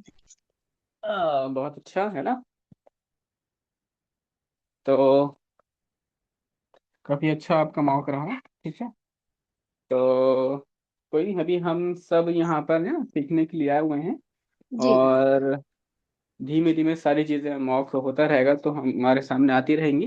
ठीक है, जी जी तो काफ़ी अच्छी प्रोफाइल है आपकी। जी। है ना, सर बहुत मैंने अच्छा। अभी, जी लास्ट टाइम तो रिसर्च को इंक्लूड नहीं किया था पीएचडी के लिए, तो उसको डालूं क्या अपने इसमें? हाँ, डाल सकती हैं आप। ठीक है। जी, आरडीसी हो गया है मेरा अभी। हाँ, आरडीसी अभी तो रिसर्च, बस हाँ यही। अभी। हाँ, यही सब क्वेश्चंस आएंगे, कोई अलग नहीं आएगा। तो रिसर्च, क्योंकि आप अच्छे खासे सर्विसेज प्रोवाइड कर रहे हैं ना रिसर्च को लेकर के। जी जी तो अगर आप सर्विसेज जो प्रोवाइड कर रहे हैं वो बताएंगे तो वो रिसर्च खुद ब खुद आ जाएगी फिर, है ना। तो अब जी आप जी टॉपिक बताएंगे तो टॉपिक से रिलेटेड यही क्वेश्चंस बनेंगे आपके कि क्या टॉपिक है आपका, है ना। कि ये जी टॉपिक जी क्यों सेलेक्ट करा आपने। ठीक है। जी जी और फिर कैसे, क्या रिसर्च मैथोडोलॉजी, यानी कि आपका क्या ब्लूप्रिंट क्या है सिनॉप्सिस वगैरह से रिलेटेड। ठीक है। आउट आप क्या हाइपोथेसिस क्या है, ये सारी चीज़ें हो सकता है आपसे पूछें। और तो कुछ चीज़ें हैं जो हम उसको और इम्प्रूव कर लेंगे। तो काफ़ी खैर आपने जो है ना अपना बताया। तो बहुत अच्छा आपका इंट्रोडक्शन पहले तो रहा। ठीक है, इंट्रोडक्शन आपका बहुत अच्छा था, काफ़ी कम्प्रहेंसिव था। और बहुत अट्रैक्टिव लगा मुझे, है ना, इंट्रोडक्शन आपका। तो जो चीज़ें हम अपने इंट्रोडक्शन में बता रहे हैं, है ना, जी तो जी हम उसको ज़रा एक बार देख लें। ठीक है। ठीक है, आप सभी लोग के लिए जो चीज़ हम इंट्रोडक्शन में इंक्लूड कर रहे हैं, जो पॉइंट्स वो हमारी आप पहले ऑलरेडी हम उसके ऊपर तैयार हो। ठीक है, अगर कोई क्रॉस क्वेश्चन होता है तो उसके लिए हम तैयार रहें। ठीक है, जो चीज़ें हमने अपने इंट्रोडक्शन में इंक्लूड करी हैं, अब वो हमारा चाहे वर्क एक्सपीरियंस हो, चाहे क्वालिफिकेशन हो, चाहे हमारी हॉबीज़ हो, चाहे हमारा शॉर्ट टर्म गोल हो। ठीक है, तो वो चीज़ें आ सकती हैं हमारे सामने क्वेश्चन। ठीक है, तो रीना जी, आपका क्योंकि एक्सपीरियंस भी अच्छा खासा है और आप पढ़ा भी रहे हैं, सर्विसेज आपको एक्सपीरियंस है, तो आप शुरुआत अपनी एक्सपीरियंस से ही करिए। ठीक है, जी जी जी क्वालिफिकेशन को आप स्किप कर सकती हैं। जी ठीक है, तो जी अभी जो आप करंट में जो आपका डेजिग्नेशन जॉब है, रोल है आपका, आप उससे शुरू कर सकती हैं। जी ठीक है, जी। तो आप सर नाम बताइए हॉबी कहाँ के जोड़ना रहने वाले हैं? हाँ, हॉबी जोड़ना जरूरी है क्या सर? नहीं नहीं, ज़रूरी नहीं है, आप इसको स्किप कर सकती हैं क्योंकि जी टाइम बहुत कम होता है। ठीक है, और जी अक्सर वो जी कहते हैं कि अपना ज़रा संक्षेप में ज़रा ब्रीफ अपने आप को इंट्रोड्यूस करिए। जी ठीक है, जी तो हमें 90 सेकंड का अपना इंट्रोडक्शन प्रिपेयर करना है। ठीक है, जी 90 सेकंड से ज़्यादा करना हो कि वो सामने वाले भी बोर हो जाते हैं, है जी ना। और उसके अंदर ये अंदर हमको रखना है। तो अगर हम क्वालिफिकेशन और हॉबीज़ में चले गए तो वो हमको और चीज़ें बताने का मौका नहीं मिल पाएगा, है ना। जी जी तो वो हम देख लेंगे कि सबसे पहले अपना नाम बता दिए, कहाँ के रहने वाले हैं ये आप बता सकते हैं। तो फिर आप जी डायरेक्ट अपना जो है हाईएस्ट क्वालिफिकेशन से स्टार्ट कर सकती हैं, या प्रेजेंटली और currently I am working as जी जो भी आपकी डेजिग्नेशन है आप उसको बता सकती हैं। ठीक है, XYZ हम्म यूनिवर्सिटी। आपको लंबा हम्म अनुभव हो गया है तो आप ईयर भी इंक्लूड कर सकती हैं, सिंस लगा करके। ठीक है। जी हाँ, ये आई हैव बीन वर्किंग है ना फॉर द लास्ट 6 ईयर, और I am working as assistant professor है ना सिंस 2020 इस तरह से। Okay sir. ठीक है, तो वो आप इस तरह से बताइए। और अभी आप क्या क्या सर्विसेज दे रही हैं, है ना, क्योंकि आप लाइब्रेरी की सर्विसेज भी प्रोवाइड कर रही हैं, है ना। तो फिर आपने जो बताया बाकी चीज़ें ठीक है ओवरऑल। तो बस अगर हम किसी चीज़ को हाईलाइट कर रहे हैं तो उसे हमें फिर प्रिपेयर करना है। जैसे कि लीगल डेटाबेसेस आपने बिल्कुल सही बताया, AIR है ना। इसके जी अलावा लेक्सिस नेक्सिस है, आपने सुना होगा, है ना, जी जी जी डेटाबेस है। तो आप वो बता सकते हैं। ठीक है, और इसके अलावा और जो लीगल डेटाबेसेस हैं आप एक बार उनको भी देख लें, है ना। सुप्रीम कोर्ट की प्रोसीडिंग्स हैं। जी जी SSR जी हाँ, तो ये तीन बहुत फेमस हैं, तो आप इन जी तीनों को देख लें। जी फ्लैग रूल्स देखना इम्पोर्टेंट है ना। जी सर। ठीक है, जो फ्लैग रूल है, जो 4 कैटेगरी यूजीसी ने बनाई है वो देख लें आप। और हम्म क्या प्रोसेस क्या है, रूल क्या है। ठीक है, जैसे कि हम अगर फ्लैग चेक कर रहे हैं थेसिस का, तो हम्म हम बिब्लियोग्राफी अगर अपलोड नहीं करते हैं, कोई कोटेशन अगर किसी की है, ठीक है, हम उसको हम्म एक्सक्लूड कर देते हैं, क्योंकि उसमें वो डबल एंड कॉमा में लिखते हैं, फिर वो उसका नाम भी लिखते हैं, किसी को कोट है कोई, है ना, जी उसको हम एक्सक्लूड करते हैं। ऑथर का अपना कोई रिसर्च पेपर पब्लिश हुआ है तो हम उसको भी एक्सक्लूड कर देते हैं, है ना, नहीं तो वो भी प्लग में आ जाएगा। जी ठीक है। हाँ, तो ये चीज़ें हम जो है वो एक्सक्लूड कर देते हैं जब हम्म हम फोल्डर बनाते हैं डिलीट में। तो ये चीज़ें आती हैं ना, क्या आपको रखना है, क्या क्या एक्सक्लूड करना है, क्या इंक्लूड करना है। जी इंटरनेट रिसोर्सेज आपको लेने होते हैं, है ना, स्टूडेंट रिसोर्सेज वो लेने होते हैं। ठीक है, आर्काइव्स लेना होता है। तो जैसे आप सेलेक्ट करते हैं ना, यस और नो, क्या इंक्लूड करना है, क्या एक्सक्लूड करना है फोल्डर क्रिएट करते टाइम। तो हम्म वहाँ पे ये ऑप्शन आता है कि क्या क्या चीज़ें डेटाबेस जा करके उनको कवर करे, क्या क्या हटा दें, है ना। जी तो क्या हमें रखना है क्या नहीं रखना है, एक ये आप देख लीजिए अच्छे से। जी जी और ये रूल को भी पढ़ लें। ठीक है, आप जो भी PhD कर रहे हैं या रिसर्च सपोर्ट सर्विस प्रोवाइड कर रहे हैं, ठीक है, हम्म वो जी सब लोग इसको देख लें एक बार। ठीक, और जिस भी यूनिवर्सिटी से हम पढ़े हैं, है ना, और वहाँ के जो फाउंडर चांसलर हैं उनके बारे में, उनके नाम पे अगर स्कूल है खास तौर से, है ना, तो उनके बारे में भी हमें पता होना चाहिए। फाउंडर चांसलर के बारे में भी पता हो, और अगर हमारे यूनिवर्सिटी इंस्टीट्यूट किसी फेमस पर्सनालिटी के नाम पर रखा गया है तो वो उनके बारे में भी हमें पता हो। ठीक है, जिस तरह से हम कहाँ से बिलोंग करते हैं उस शहर के बारे में हमें पता होना चाहिए, उसी तरह से जहाँ से हमने पढ़ाई करी है ना, तो उसके बारे में भी हमें पता होना चाहिए। ठीक है, तो बहुत अच्छा, ओवरऑल आपका काफ़ी अच्छा था नीना जी। जी थैंक ओके, वेलकम। ओके, सो और कौन पार्टिसिपेट करना चाहेगा। सर मैं। जी, काव्या जी, वेरी गुड। ठीक है, काव्या जी अपना परिचय दीजिए।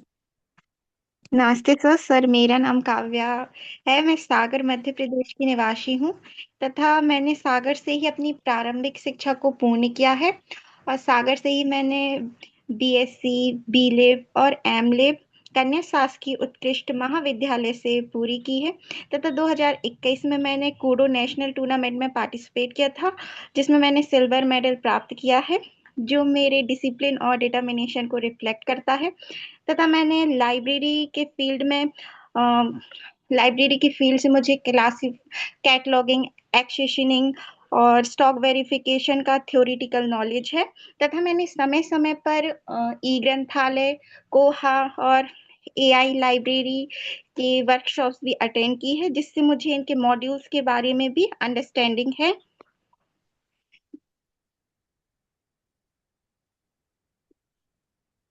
Okay, very good. तो एक्सेशनिंग करने का क्या रोल है? जब हम एक्सेशन रजिस्टर में किताब की एंट्री करते हैं तो क्या रोल है उसका, किस तरह से करते हैं काव्या जी?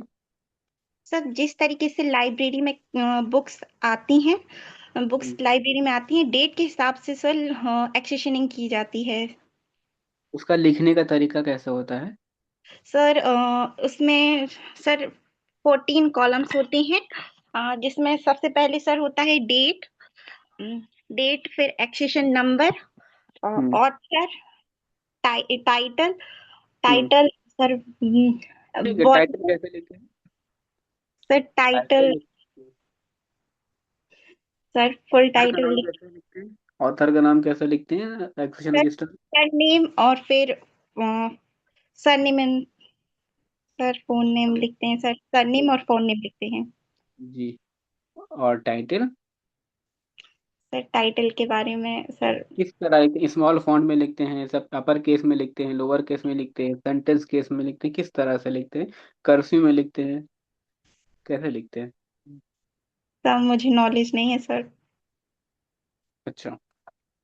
सॉरी सर, मैं अभी जाके इसको एक बार देख लूंगी। तो कहीं काम करने का भी एक्सपीरियंस है आपको? No sir. अच्छा। क्योंकि ये कॉलेज लाइब्रेरी है और इसमें सारी चीज़ें आपको मैनेज करनी होंगी, है ना? बुक एक्विजिशन करना होगा और यूज़र की सर्विसेज भी देनी होंगी, है ना? एडमिनिस्ट्रेशन से भी आपको जो है कम्युनिकेट करना होगा। तो आप अपने आप को सक्षम पाती हैं इन सारी चीज़ें करने में, मल्टीटास्किंग? सर मैं पूरी तरह से तो नहीं कह सकती कि मैं सक्षम हूँ, लेकिन हाँ सर, मैं अपने स्तर पर कोशिश करूंगी सक्षम बनने की। और सर धीरे धीरे सब सीख जाते हैं तो मैं भी सीख जाऊंगी। अच्छा। तो लाइब्रेरी कैटलॉग क्या होता है? सर लाइब्रेरी कैटलॉग लाइब्रेरी में उपस्थित सामग्रियों की लिस्ट, एक कुंजी होती है जो लाइब्रेरी में उपस्थित सामग्रियों के बारे में, सामग्री के बारे में इंफॉर्मेशन प्रदान करती है, जो यूजर्स के टाइम को सेव करती है और यूजर्स को सही सामग्री तक पहुंच प्रदान करती है। ठीक है, अगर आपको अपनी लाइब्रेरी के लिए कलेक्शन डेवलप करना है तो कैसे करेंगी? Collection development sir, sir collection development मतलब सर कलेक्शन डेवलपमेंट करने के लिए सर मैं सबसे पहले स्टाफ और को हम्म। यूजर्स की नीड को समझूंगी। सर फिर हम्म। यूजर्स, जो भी स्टाफ हैं यूजर्स हैं उनकी नीड को समझूंगी, और फिर सर मैं उनके अकॉर्डिंग लिस्ट प्रिपेयर करूंगी, तथा मैं उसको जो भी पब्लिशर हैं या फिर वेंडर्स हैं उनको मैं वो लिस्ट प्रदान करूंगी। सर मैं हम्म। याद नहीं कर पा रही सर, मैंने पढ़ा है लेकिन। अच्छा। तो अगर किसी वेंडर को आपने ऑर्डर दिया और वो लाने में देरी कर रहा है तो फिर आप क्या एक्शन लेंगी? सर मैं ऑर्डर कैंसिल कर दूंगी, अगर वो ज्यादा लेट कर रहा है तो सर मैं ऑर्डर कैंसिल कर दूंगी या फिर उसको एक बार वार्निंग दूंगी। हम्म। सर उससे कंफर्म करूंगी कि आप सही समय पर सामग्रियों को लाइब्रेरी में उपलब्ध करवा सकते हैं कि नहीं। अगर वो नहीं करवा पा रहा है तो मैं ऑर्डर कैंसिल कर दूंगी सर। कैंसिल करनी है? फिर आप दोबारा से अप्रूवल लेंगी, सारी चीज़ें करेंगी? नहीं सर मैं, हाँ सर फिर। अप्रूवल लेने का प्रोसेस पता है आपको, कैसे लेते हैं अप्रूवल? No sir. तो अगर कोई आपकी लाइब्रेरी में यूज़र है, वो मिसबिहेव कर रहा है या आप रूल को फॉलो नहीं कर रहा है, ठीक है, तो आप ऐसे यूज़र्स को कैसे हैंडल करेंगे? तो सबसे पहले मैं शांत रह के उसकी जो भी उसको प्रॉब्लम है सर, मैं उसको समझने की कोशिश करूंगी। अगर मैं उसके अपने स्तर पर उसकी प्रॉब्लम को सॉल्व कर पाऊंगी तो मैं उसकी प्रॉब्लम को सॉल्व करने की कोशिश करूंगी। अगर उसकी प्रॉब्लम सॉल्व नहीं होती या वो नहीं मानता है तो फिर मैं सर उसकी कंप्लेंट प्रिंसिपल को करूंगी और फिर आगे एक्शन लूंगी सर। अच्छा। तो आपको थियोरेटिकल नॉलेज है ना चीज़ों की। तो सबसे अच्छा सब्जेक्ट कौन सा लगता है आपको? सर मुझे लाइब्रेरी साइंस से अच्छा लगता है सर, उसमें कोई सब्जेक्ट सर मैं नहीं कह सकती। Library cataloguing, library classification, library management, इस तरह के कोई subject, reference sources services, library and society. Sir library resources. Library resources कौन कौन से होते हैं? सर लाइब्रेरी रिसोर्सेज हैं सर डिक्शनरी, इंसाइक्लोपीडिया, ये सब सर, जो इंसाइक्लोपीडिया, हैंड बुक सर, एलमार्क, जितनी भी सामग्री सर लाइब्रेरी में उपलब्ध है सर, लाइब्रेरी रिसोर्सेज ही कह सकती हूँ उन्हें। जैसे लाइब्रेरी में फर्नीचर है, टेबल नो है, सर, अध्ययन सामग्री सर। अध्ययन सामग्री। अच्छा। Yes sir. ठीक है, धन्यवाद काव्या जी। Yes sir. बहुत अच्छा है ना, आपने बहुत अच्छा मौका दिया। Very good, I appreciate it कि आपने हिम्मत करी। तो अभी भी काफ़ी कुछ है हमें इम्प्रूव करने की ज़रूरत है। ठीक है, तो सबसे पहले तो जब हम बोले तो हमारी आवाज़ में कॉन्फिडेंस होना चाहिए। ठीक है।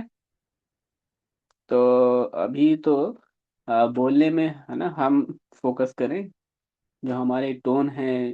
ठीक है। असल में क्या होता है कि इंटरव्यूअर क्या देख रहा होता है, आपका मैच्योरिटी लेवल देख रहा है। ठीक है। आपकी नॉलेज से ज़्यादा आप कितना ज़्यादा मैच्योर हैं, आप कितना ज़्यादा प्रॉब्लम सॉल्विंग है ना, आप सिचुएशन को हैंडल कर पाएंगे नहीं कर पाएंगे, एक तरह से उसका असेसमेंट है। ठीक है। आपकी सलाहियत, आपकी कैपेबिलिटीज़, आपकी एबिलिटीज़ जो है ना आपके अंदर, एक तरह से वो उसको देखा जा रहा है। नॉलेज तो पहले से वो चेक कर चुके हैं, आप ऑलरेडी मास्टर्स हैं, नेट क्वालिफाइड हैं और फिर रिटर्न भी क्वालिफाई किया है। तो यू हैव theoretical knowledge, है ना। But they wanted to know your problem solving skills, है ना, decision making skills, your level of maturity, your way of communication. ठीक है। आप कैसे हैंडल करते हैं, प्रेशर कैसे हैंडल करते हैं, तो इन सारी चीज़ों को देखा जाता है। तो इस पॉइंट ऑफ व्यू से है ना, थोड़ा आपको मेहनत करना होगा काव्या जी। ठीक है।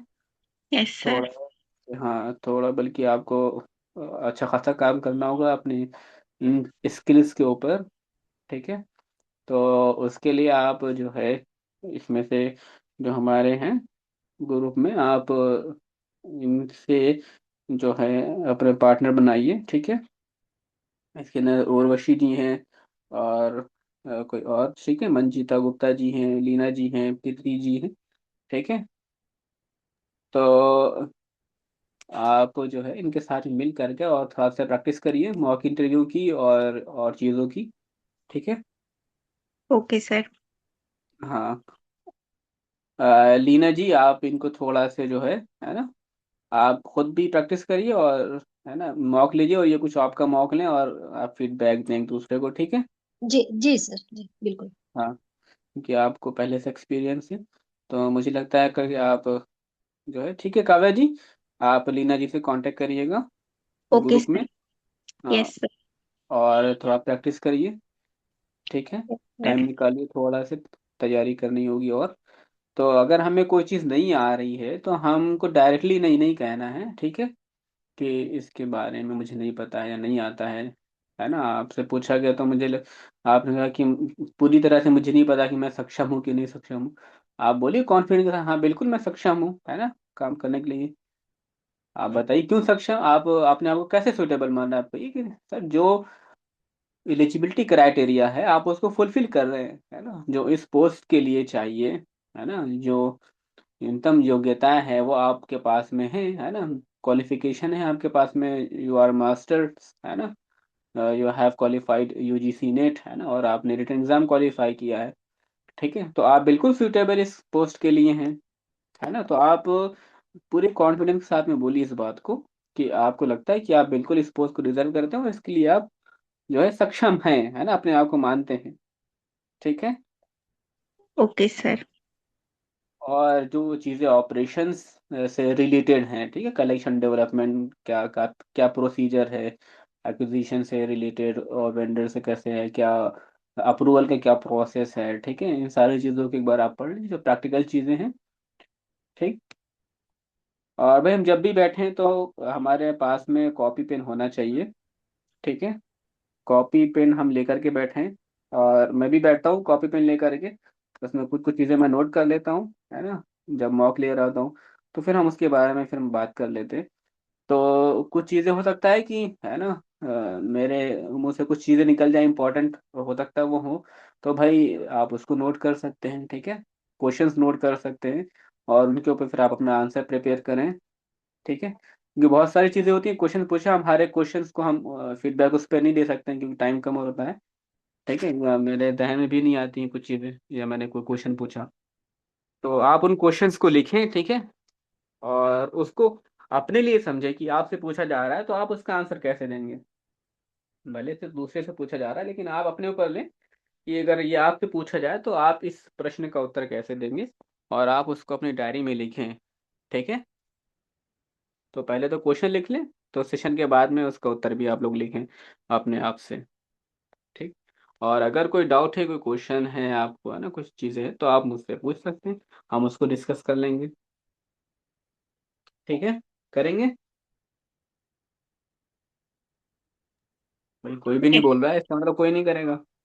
करेंगे सर। Yes sir. ये सर। हाँ। Okay, good. सो ठीक है ना। आई होप कि आपको आज के सेशन से भी कुछ ना कुछ सीखने को मिला होगा। सर एक क्वेश्चन पूछना था। हाँ, बताइए। तो जैसे आपने कहा कि इंट्रो में हॉबी नहीं बताना है। इंट्रो में क्या? हॉबी? हॉबी नहीं बताना है, हाँ मतलब हॉबी के बारे में नहीं बताना है, बट नहीं नहीं, सर जो सबके सबके लिए नहीं है। तो हाँ, अगर किसी के नहीं पास में जैसे अगर अपने प्रोफेशन से रिलेटेड है तो हम हाँ उसको हाँ, मतलब बताइए ना। बता। बताइए ना, बिल्कुल बिल्कुल, मैंने ये बात भी कही है कई बार ना, कि हम यस वो सर। हॉबी बताए हैं जो हमारे प्रोफेशन से रिलेटेड हो, डायरेक्टली, है ना। हम्म। हाँ, कहीं ना कहीं वो उससे बा, रिलेटेड है।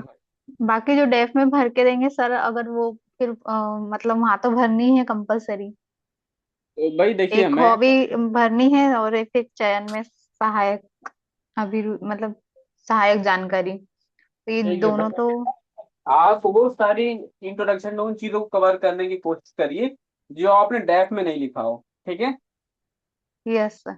हाँ, डैफ उनके पास में ऑलरेडी है, हाँ तो तो अगर हॉबी हम उसमें वो हम ना। मतलब अगर दूसरी हॉबी है तो हम वो लिखेंगे तो फिर से उस पर क्वेश्चन रहेंगे।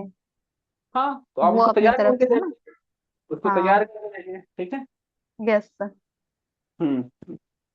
तो वो हमें उसको, उसके अलावा आपके पास बहुत कुछ है बताने के लिए, तो हम उसको बताएं। ठीक है। ठीक है सर। हाँ, जो चीज़ें उनके पास में ऑलरेडी है तो उसमें हम फालतू में टाइम अपना वेस्ट ना करें, हाँ। और उनको इंटरेस्टेड नहीं होगा इतना ज़्यादा जहाँ आपने कुछ अलग बोला। ठीक है, क्योंकि वो सारे लोग बोल रहे होंगे, सर मैंने प्रारंभिक शिक्षा यहाँ से हुई है, ग्रेजुएशन ये किया है मैंने, यहाँ से किया है, इस फला स्कूल से करा है। ठीक है, मतलब, है ना, वो चीज़ें तो ऑलरेडी पता है उनको कि यू आर क्वालिफाइड, तभी आप यहाँ पर बैठे हुए हैं। तो मेरे हिसाब से मैं ये सब चीज़ों में जानने में इंटरेस्टेड नहीं रहता हूँ। ठीक है, मैं ये जानना यस सर। चाहूंगा कि बच्चे में क्या टैलेंट, क्या स्किल, क्या है, क्या अलग, क्या है, नया क्या है चीज़, है ना, जिसे क्यों यस। सेलेक्ट किया जाए। ठीक है, मैं वो ढूंढ रहा हूँ बच्चे में। हम्म। हाँ, क्वालिफाइड तो आप सभी हैं, सारे लोग आए हैं, है ना, सब अपने आप को क्रेडिट डिजर्व करते हैं, तो फिर आप ही को मैं क्यों सेलेक्ट करूँ, है ना, मतलब एक्सपर्ट की ये सोच, ये मेंटेलिटी रहती है ना। Yes sir. Hmm. Fair selection है तो जाहिर सी बात है, आ, उसी को चुना जाएगा जो उस इंस्टीट्यूट के लिए सुइटेबल होगा, जो फायदा पहुंचाने वाला होगा, ज्यादा से ज्यादा उससे फायदा पहुंचने वाला होगा ना उस इंस्टीट्यूट को। यस। हम्म।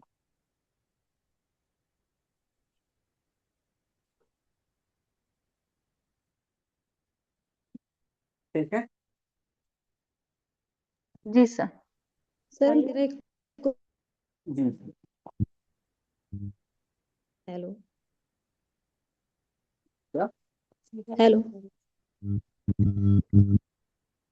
जी बताइए। सर, मेरा क्वेश्चन है, जैसे इंटरव्यूअर पूछेंगे कि आपको मतलब आपके अंदर क्या क्वालिटी है लाइब्रेरियन के रूप में, तो उस टाइम पे सर हम मतलब ये सिस्टमेटिक क्या आंसर दे सकते हैं? हाँ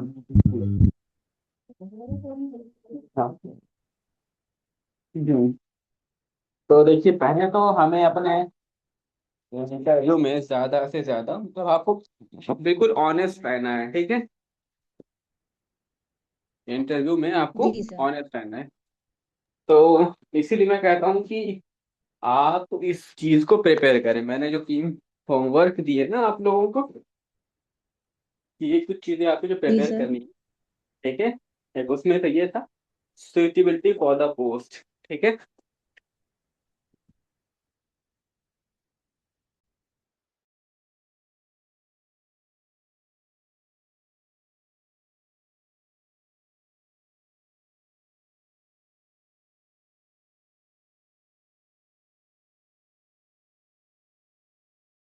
कई सारे रेडीमेड आंसर्स लिखे हुए हैं, है ना। 20-30 एग्जाम्पल्स के तौर पे लिखे हुए हैं कि आप ऐसे बोल सकते हैं, ऐसे बोल सकते हैं। लेकिन इनकरेज क्या करा जाता है कि आप खुद से उसको प्रिपेयर करें, है ना। उसका आंसर खुद से प्रिपेयर करें ऑनेस्टली। जो चीजें आपको लगती हैं कि आपके अंदर ये क्वालिटी है, अगर आप ये बोलेंगे तो वो चीज एक तो रियलिस्टिक लगेगी, है ना, और वो जस्टिफाई भी आप कर पाएंगे उस चीज को, ठीक है। अगर कोई आर्टिफिशियल आंसर आपने उसको रट लिया, याद कर लिया, एक तो वो कॉन्फिडेंस नहीं आएगा और वो नेचुरलिटी नहीं आएगी। और अगर उससे क्वेश्चन होता है तो हम उसको डिफेंड भी नहीं कर पाएंगे, है ना। तो आपके हिसाब से आपको क्यों लगता है, आप खुद जो है, ठीक है ना, आप सुबह उठिए सबसे पहले और अपने आप से पूछिए और इसको लिखिए कॉपी पेन पर, ठीक है, कि आपको क्यों लगता है कि आप इस पोस्ट के लिए सुटेबल हैं, है ना, या आपको क्यों चुना जाना चाहिए, ठीक है। जबकि और भी कैंडिडेट हैं, तो आपको क्यों चुना जाए, ठीक। तो आप जब आपने अपने आप से ये क्वेश्चन पूछेंगे कि आपको क्यों चुना जाना चाहिए,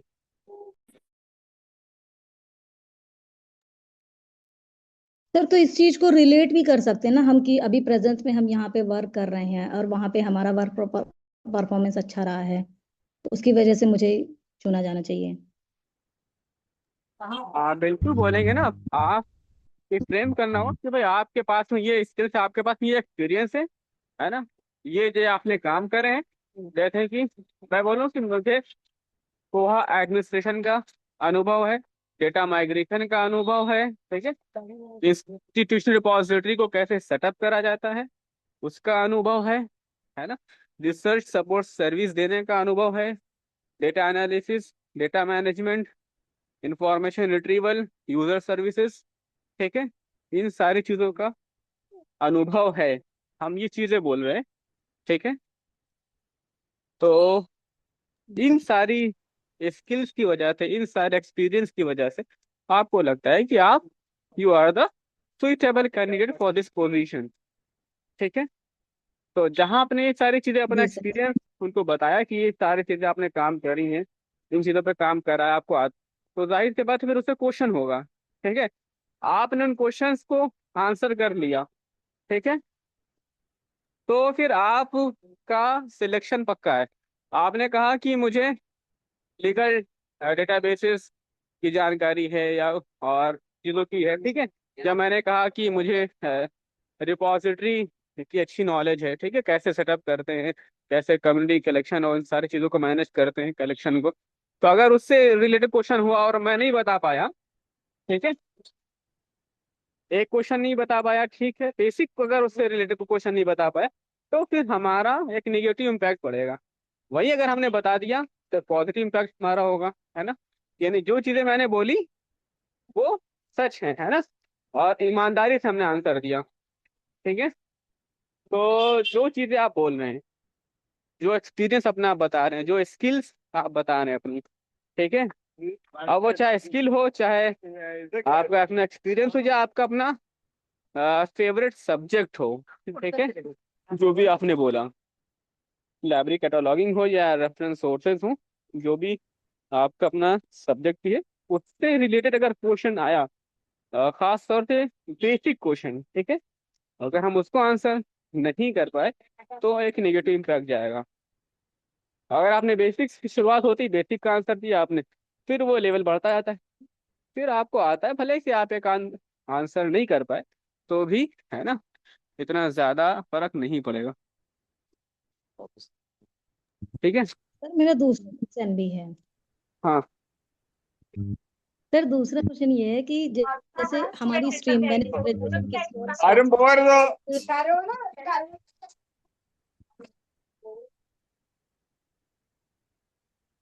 आपकी आवाज हेलो कट गई। हेलो जी जी जी, हाँ बताइए। सर, जैसे कि ग्रेजुएशन दूसरे स्ट्रीम से है और उसके बाद हम लाइब्रेरी साइंस में आए, तो हाँ ये हाँ। क्वेश्चन भी अराइज होता है ना, आपने अपनी स्ट्रीम चेंज क्यों की? तो उस वक्त हमें ऐसा पॉजिटिव आंसर क्या देना है जिससे हम्म, लगे कि हाँ मतलब ये स्ट्रीम बाय चॉइस हुई है। हम्म, ठीक है। जैसे कि सपोज आप पहले मैकेनिकल इंजीनियर थे, या आपने कॉमर्स में किया, या किसी और सब्जेक्ट में आपने किया, है ना, अब आप लाइब्रेरी साइंस में आ गए, ठीक है, तो एक ही क्वेश्चन बनता है, ठीक है, why you have chosen this profession, है ना, इस प्रोफेशन को आपने क्यों चुना।